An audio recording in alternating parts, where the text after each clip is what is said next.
મહારાષ્ટ્ર, ગુજરાત અને ઉત્તર પ્રદેશના અલગ અલગ શહેરોમાં બેંક એટીએમ સેન્ટરમાં રૂપિયા ઉપાડવા આવતા લોકોને ટાર્ગેટ કરી રૂપિયા ઉપાડવામાં મદદ કરવાના બહાને લોકોને વાતોમાં લઈ પાસવર્ડ ચોરી કરી એટીએમ કાર્ડ બદલી તેના આધારે રૂપિયા ઉપાડી છેતરપિંડી કરતી ઉત્તર પ્રદેશની ગેંગને સુરત ક્રાઇમ બ્રાન્ચની ટીમે પાંડેસરા પોલીસ સાથે મળી ઝડપી પાડી છે.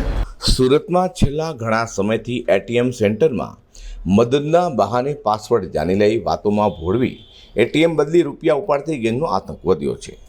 પાંડેસરામાં આ મામલે ફરિયાદ પણ નોંધાઈ છે. ત્યારે આવી ગેંગને પકડવા માટે સાયબર સેલની ટીમે કામગીરી હાથ ધરી હતી અને ઉત્તર પ્રદેશની આ ગેંગને સુરત સાયબર ક્રાઇમની ટીમ અને પાંડેસરા પોલીસ સાથે મળી તપાસ શરૂ કરી છે. જેમાં યુપી અને સુરતથી 4 આરોપીઓ જેમાં તોફિક ખાન ઉર્ફે બબ્બુ મુસ્તકીમ, રિયાઝ ખાન, સિરતાજ ખાન, હબીબ નવાબ શેખ અને ઇરફાન મુનીર ખાનને ઝડપી પાડ્યા છે.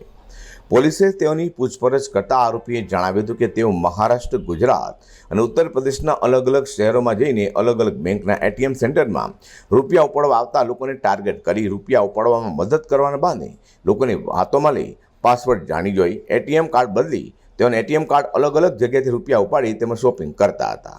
ગઈ 21 ઓગસ્ટ 2021ની રોજ ફરિયાદી વિશ્વનાથ મિશ્રાએ જ્યારે પાંડેસરા બાટલી બ્રાન્ચ એસબીઆઈને એટીએમમાં પૈસા કઢાવવા માટે ગયો ત્યારે 2 જણા એના સાથે એની મદદ માટે અંદર આવ્યા.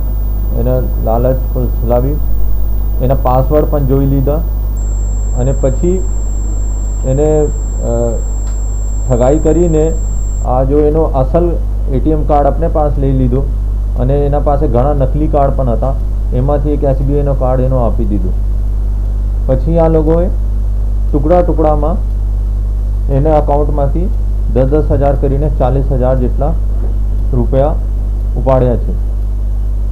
આ જો ગેંગ છે એનો પ્રતાપગઢ યુપીનો છે અને એમાં 4 જણા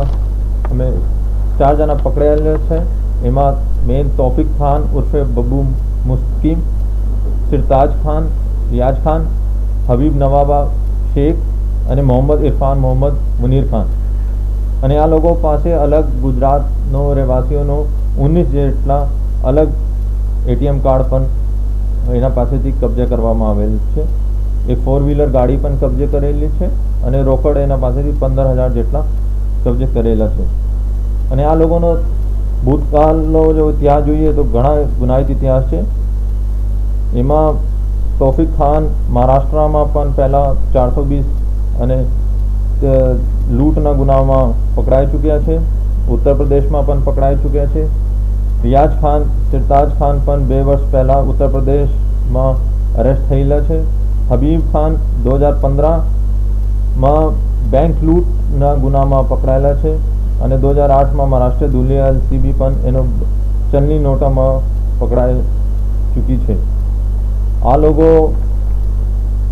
બીજી વાર ગુજરાતમાં આવે છે અને પ્રતાપગઢ જેવી રીતે સાયબર ક્રાઇમ માટે જામતારા ફેમસ છે એવી રીતે પ્રતાપગઢમાં ઘણા બધા લોકો આ એટીએમ કાર્ડ ચોરીથી અને બહારથી પાસવર્ડ જોઈને એવી રીતે ઠગાઈ કરતા હોય છે.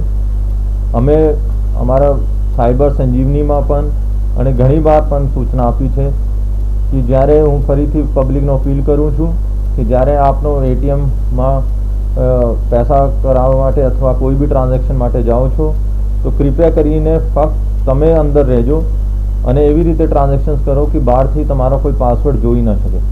અગર કોઈ બીજા માણસ અંદર ટ્રાન્ઝેક્શન કરતા હોય તો પહેલાં વેઇટ કરો, એની ટ્રાન્ઝેક્શન પૂરી થાય પછી તમે અંદર જાઓ તાકે આ કોઈ તમારો પાસવર્ડ ના જોઈ શકે. બીજા કોઈને આપણા એટીએમ કાર્ડ આપતા નથી. ફક્ત તમે બહુ સરળ હોય છે ટ્રાન્ઝેક્શન કરવાનો. અગર તમે કોઈ મુશ્કેલી હોય તો બેંકમાંથી અથવા ગૂગલ પરથી એટીએમમાં કેવી રીતે પૈસા કઢાવવા અથવા પિન કાર્ડ ચેન્જ કરવા માટે જો બી ટ્રાન્ઝેક્શન કરવાનું છે આ બધા ત્યાં ગૂગલ પર અવેલેબલ છે અથવા બેંકનો સંપર્ક કરી શકો. હાલ તો આંતરરાજ્ય ટોળકીને સુરત સાયબર ક્રાઇમ અને પાંડેસરા પોલીસ સાથે મળી ઝડપી પાડી તેઓ પાસેથી અલગ અલગ બેંકના એટીએમ કાર્ડ, રોકડા રૂપિયા, મોંઘાદાટ મોબાઈલ ફોન અને કાર પણ કબજે કરાઈ છે. જ્યારે ઝડપાયેલા રીઢાઓમાં તોફિક ખાન, રિયાઝ ખાન અને હબીબ શેખને અગાઉ પણ મહારાષ્ટ્ર અને ઉત્તર પ્રદેશમાં ઝડપાઈ હોવાનું પણ પોલીસે જણાવ્યું છે.